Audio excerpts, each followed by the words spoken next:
How to show or hide camera cutout on Samsung Galaxy S24, S24 Plus. Open the app drawer on your device. Tap the settings app. Now scroll. Tap on a display. Again scroll down. Here you can see camera cutout option. Tap on a camera cutout.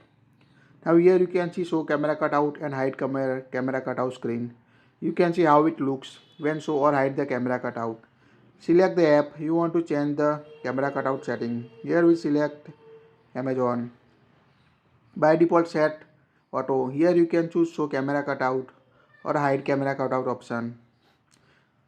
Now we select hide camera cutout in Amazon. Now open the Amazon app on your device. Now we open the Amazon app and you can see the hide the camera cutout. Now again go to settings and choose show camera cutout.